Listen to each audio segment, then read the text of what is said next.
Hello everyone, this is Raj Kamal. आज मैं देखूंगा डिक्शनरी पैटर्न। ओके, रीजनिंग के लगातार सीरीज में जा रहा हूं और उम्मीद करता हूं कि सारे टॉपिक आपको बिल्कुल क्लियर होते होंगे। ओके, इसी सीरीज में मैं चल रहा हूं कि डिक्शनरी पैटर्न क्या होता है, तो इसको बढ़िया से देखना है जी। इसको नहीं देखना आपको, इसमें जो मैं पढ़ाऊंगा उसको बढ़िया से देखना। ओके, चलिए जी। सब जैसे कि एक एग्जाम्पल में है कि ये बच्चा पढ़ रहा है, ओके और कहीं ना कहीं ये डिक्शनरी को फाइंड आउट कर रहा है, जैसे कि रेलवे ग्रुप को फाइंड आउट कर रहा है। ओके, सो डिक्शनरी में हम इसको बढ़िया तरीके से देखेंगे, बड़ा सिंपल होता है। 2 मिनट में इसके क्वेश्चंस को अपन समझ लेंगे और जब 2 सेकंड में आप लोग इसके क्वेश्चंस को करेंगे, इसका ध्यान रखिएगा। आइए, कैसे क्वेश्चंस इसमें कैसे आपको पूछे जाते हैं एग्जाम में, आइए मैं बता रहा हूं। यहां पे आपको कहेगा कि ये क्वेश्चन है ना, इसमें डिक्शनरी अगर यही सारे वर्ड को अगर डिक्शनरी पे लिखा जाता, अगर डिक्शनरी के पेज में लिखा जाता, सबसे पहले किसको लिखते, उसके बाद किसको लिखते, उसके बाद किसको लिखते और उसके बाद किसको लिखते, क्योंकि आपने भी डिक्शनरी पढ़ा है तो वहां पे प्रॉपर अल्फाबेट आपने देखा, पहले ए मिला, फिर उसके बाद ए के बाद सबसे नियर बाय जो होगा पोजीशन उसको देखा। तो कहीं ना कहीं अल्फाबेट के पोजीशन को प्रॉपर तरीके से अरेंज किया जाता है एक डिक्शनरी के अंदर, है ना। एक डिक्शनरी के अंदर अल्फाबेट के प्रॉपर अरेंजमेंट को बताया जाता है जी। जैसे कि अब बोला सब में डी है तो कौन पहले आएगा ये भी नहीं पता चला, तो सबके डी अगर कॉमन है तो सबके डी को तो छोड़िए, सब डी को छोड़िए, उसके बाद देखिए कि कौन पहले आ रहा है।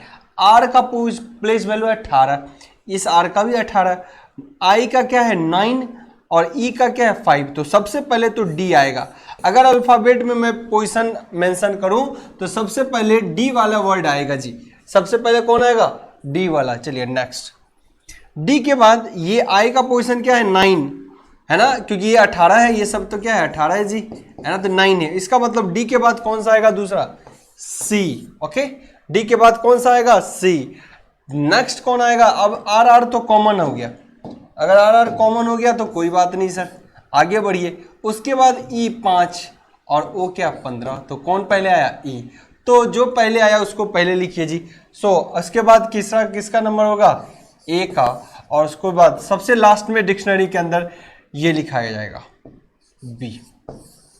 ओके, तो डिक्शनरी पैटर्न के अंदर इस तरीके से सीरीज बनेंगे और ये ऑप्शन जिसमें आ जाए, आपको मान लो ऑप्शन लगातार 4 दिए रहेंगे, डी सी ए बी, ये पैटर्न जिसको दे दे कि पहले डी आएगा बाद में सी आएगा बाद में ए आएगा बाद में बी आएगा, वही आपका राइट आंसर हो जाएगा जी, है ना। कैसे क्वेश्चन आएगा वो भी मैं दिखाऊंगा एग्जैक्ट। आई होप सो कि क्लियर समझ में आ चुका होगा कि किस तरीके से काटना है जी, किस तरीके से छांटना है, पहले पोजीशन किसका आएगा। आई होप सो बिल्कुल क्रिस्टल क्लियर आपके माइंड में हो चुका होगा।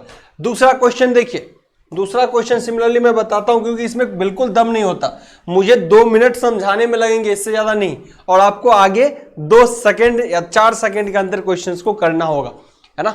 चलिए नेक्स्ट क्वेश्चन क्या है कि इनमें किनको पहले लिखना चाहिए डिक्शनरी के अंदर, तो चलिए आई इन सबका कॉमन है जी, आई इन सबका कॉमन है। नेक्स्ट अगर बात की जाए तो यहाँ एस है जिसका प्लेस वैल्यू क्या है 18, ये सारे किस पे काम कर रहे हैं जी, प्लेस वैल्यू पे, है ना, अल्फाबेट के प्लेस वैल्यू पे। एस जिसका प्लेस वैल्यू एस का है 19 जी, टी का क्या है 20 जी, डी का क्या है जी 4, ओके, सी का क्या है 3, तो सबसे पहले कौन आ जाएगा, अल्फाबेट सीरीज में सबसे पहले डी लिखा जाएगा डिक्शनरी के अंदर, सबसे पहले ये वाला, है ना, इंक्रीमेंट लिखा जाएगा सबसे पहले। उसके बाद जब भी आप डिक्शनरी ओपन करोगे तो सबसे पहले इन चारों में सबसे पहले कौन मिलेगा डिक्शनरी के अंदर, इंक्रीमेंट। नेक्स्ट बात की जाए उसके बाद तो चौथा पोजीशन वाला है, उसके बाद सी आएगा जी, उसके बाद कौन सा आएगा जी सी, दोनों डन। उसके बाद एक 19 है और एक 20 है, 19 आर के बाद होता है एस, है ना, आर के बाद तो ऑब्वियसली इसके बाद ए पोजीशन का आएगा और उसके बाद बी, तो इस बार डी सी ए बी फिर से, है ना, डी सी ए बी, यानी पहले इंक्रीमेंट लिखा जाएगा, उसके बाद क्या लिखा जाएगा, इंटेलिजेंट लिखा जाएगा, उसके बाद क्या लिखा जाएगा जी, इंस्पायर्ड लिखा जाएगा, है ना, सॉरी इंटेलिजेंट बोल दिया, है ना। पहले क्या लिखा जाएगा, इंक्रीमेंट लिखा जाएगा, उसके बाद क्या लिखा जाएगा, इंटेलिजेंट लिखा जाएगा, उसके बाद क्या लिखा जाएगा, इंस्पायर्ड लिखा जाएगा, और उसके बाद क्या लिखा जाएगा, इंटेलिजेंट। इन चारों वर्ड में अगर अरेंज करना होगा डिक्शनरी पैटर्न में। क्लियर है?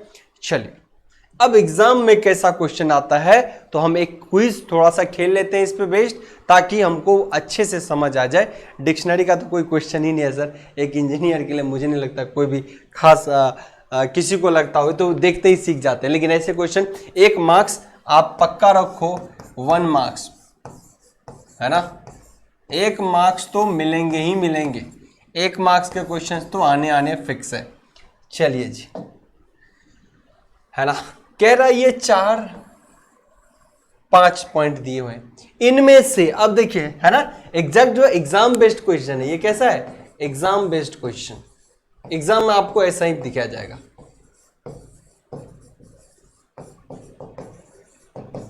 ओके, क्या कह रहा है देख लीजिए जी, कह रहा है ये सारे 5 वर्ड आपको दिए गए हैं, इनमें कौन पहले आएगा, ये 4 ऑप्शन है, कौन कौन पहले आ रहा है उसको बताइए। तो आपको यहां से फाइंड आउट करना है। एक बार मैं जब तक ना बताऊं आपके माइंड में आना चाहिए जी, जब तक मैं ये बताऊं ना आपके दिमाग में आ जाना चाहिए, है ना, फटाफट कौन आ रहा होगा, कौन आ रहा होगा। इस बार तो ऑप्शन भी है ABCD में which of the following is correct, मुझे बताने से पहले आपको जवाब मिल जाना चाहिए आपका। ओके, चलिए मैं चेक करता हूं, अब मैं चेक करता हूं एक बार कि किसको पहले आ जाना चाहिए। आइए जी, अगर मैं बात करूं R सब में कॉमन है तो अभी डिसाइड नहीं कर सकता कौन पहले आएगा। उसके बाद H का प्लेस वैल्यू तो 8 होता है, E का होता है 5, E का होता है 5, E का होता है 5, A का होता है 1। तो एक चीज तो तय हो गया, सबसे पहले आएगा 5, मतलब ये हो नहीं सकता, ये हो नहीं सकता, इन दोनों में चांस बनता है, यही तो बात हो गई, है ना।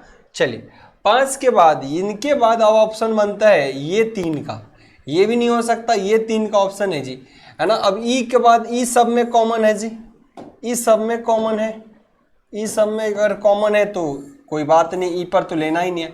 अब जी का वैल्यू जो है आपने देखा है क्या 7, यहाँ एस का वैल्यू है 19 और सी का वैल्यू है 3। तो बताइए तीनों में इसके बाद जब सब कॉमन आ गया तो उसके बाद सबसे पहले कौन है, सी सबसे पहले।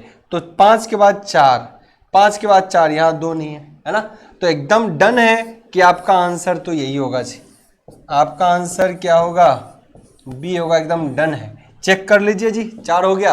अब नेक्स्ट क्या रहा, दूसरा होगा, उसके बाद ऑब्वियसली देखिए अगर ये हो गया तो उसके बाद दूसरा वाला ही होगा, उसके बाद फिर इन दोनों में कौन होगा, फिर तीसरा वाला, फिर पहला वाला, लास्ट सबसे ये लास्ट में 1 नंबर का रहेगा।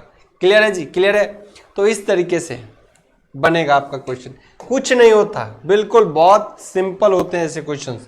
आपको ये फ्री के मार्क्स दे रहे हैं जी, अगर फ्री के आ रहे हैं मार्क्स तो 2 सेकंड में ही क्वेश्चन बनने चाहिए, यानी टाइम का मैनेजमेंट सिखा रहा है ये बनाना नहीं सिखाना, क्योंकि पता है ये सबको आता है।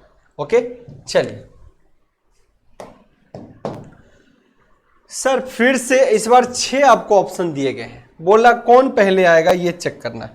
लास्ट वाला अगर किसी को नहीं दिख रहा है तो मैं ऊपर लिख देता हूं, लास्ट वाला अगर किसी को नहीं दिख रहा तो मैं ऊपर लिख देता हूं। लास्ट में है 5 1 2 3 1 2 3 6 है ना।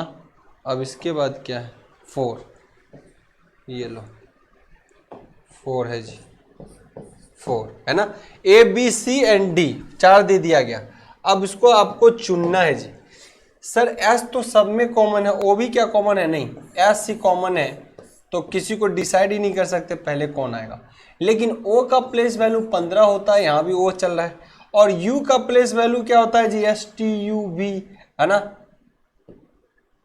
21। ओके, यहाँ भी 21, तो इसका मतलब ये 21 वाला दोनों लास्ट में आने हैं, 21 वाले दोनों लास्ट में आने हैं। अपने को तो अब क्या कर लेना है जी, ओ में डिसाइड कर लेना है। ओ सब का काटिए क्योंकि ओ तो कॉमन है, ओ सब का कॉमन है। उसके बाद ओ के बाद पहला कौन, एल लंच का कोड होता है 12, 12 एम का क्या होता है 13, लंच का होता है 12। तो जी 12 12 तो 3 आ गए, 12 12 वाले कितने आ गए 3। तो 12 में भी डिसाइड करना मुश्किल है, 13 पे तो बाद में जाएंगे, पहले 12 वाला डिसाइड करना मुश्किल है, तो 12 में आगे चलिए। U का क्या 21, V का कितना होगा जी 22। ओके, इसमें पहले 12 12 में देखूं, I का क्या है 9, तो इसका मतलब पहले 5 आ गया, ओके, इसका मतलब पहले 5 आ गया। तो सबसे पहले हमारा क्या है जी 5, तो सबसे पहले हमने कॉमन जो किया था इनमें सबसे पहले वो क्या है जी 5, पहले कोई छांटा नहीं हो, सबसे पहला क्या बना 5वां नंबर का, सबसे पहले क्या बना, क्योंकि आई आया 12 में, 12 तो सब में कॉमन है, एल सब में कॉमन है ना, लेकिन उसमें सबसे पहले ये 5वां आया। तो 5वां कौन है, एक ये है और दूसरा डी वाले में भी है, दूसरा डी वाले में भी है। आइए जी अब मैं बात कर लूं यहाँ पे 12 में तो एक निकल गया ये वाला, अब 12 पोजीशन में, इसमें जो 12 पोजीशन है उनमें ये 2 रह गए, उनमें ये U21 है और V22 है, तो पहले 1 नंबर वाला आएगा बाद में 2 नंबर वाला आएगा, तो 5 के बाद पहले 1 नंबर वाला और बाद में 2 नंबर वाला, ठीक है, पहले 21 तब 22। अब ये सब मांजरा अगर खत्म हो गया तो चलूँ S के बाद O13, ये क्या चला S के बाद क्या चला जी, यहाँ पे अगर बात करो SOM में यहाँ बात किया, SOM में 13 और यहाँ पे S के बाद U है, U को लेना नहीं है, पहले S के बाद M में ले लूँ, तो M में एक तीसरा ही है, ये क्या आएगा 3, ये क्या आएगा जी 3, ठीक है, एकदम बढ़िया से देखिए इसमें क्या आएगा 3, अब 3 भी निकल गया, अब क्या बचा जी 3, ये R क्या है R 18 वाला है, ठीक है, लेकिन 21 S के बाद U वाला में कौन है 2 अभी बाकी है, S के बाद U वाला में 2 बाकी है, इनमें पहले कौन आएगा, देखिए अगर आपको आंसर करना है तो अभी कोई ना कोई मैच कर गया होगा, फटाक से आप टिक लगा देंगे, मैं प्रॉपर वे में लास्ट तक जाने की कोशिश कर रहा हूं ताकि आप लोग इसको आंसर कर पाएंगे, है ना। चलिए अगर मैं यहाँ पे बात करूँ U वाला में, दोनों U 21 है, R 18 और M क्या है 13, इसका मतलब 6 बचेगा और लास्ट में 4 बचेगा, 6 बचेगा और लास्ट में 4 बचेगा, ये आपका क्या होगा जी सीरीज होगा, ओके, यही आपका सीरीज होगा। तो 5 1 3 के जो 2 है ना, और दूसरा 5 1 2 3 6 4, बिल्कुल। So D is your right answer, D is your, crystal clear होना चाहिए, कुछ है ही नहीं, बस यूं ही सिखा रहा हूं जी, कुछ नहीं है। और एक क्वेश्चन फिर मोस्टली के एग्जाम में आपको देखने को मिलेगा जी, एक क्वेश्चन एकदम फिक्स है। चलिए तो आई होप सो इसके बाद भी कोई क्वेश्चन है क्या, चलिए एक क्वेश्चन मैं आप लोग को होमवर्क दूंगा, एक क्वेश्चन में होमवर्क भी दूंगा इनमें से, है ना, तो मैं उम्मीद करता हूं इसका जवाब आप लोग करेंगे। इस क्वेश्चन को नंबर में क्या कर दूं, इस क्वेश्चन को नंबर में मैं क्या दूं, वेट, चलिए इस क्वेश्चन को अभी नहीं देता हूं, नेक्स्ट वाला में देता हूं ताकि लास्ट का क्वेश्चन आप लोग आंसर करेंगे, ओके, इसको तो मैं बना देता हूं, लास्ट का आप लोग आंसर कर देंगे।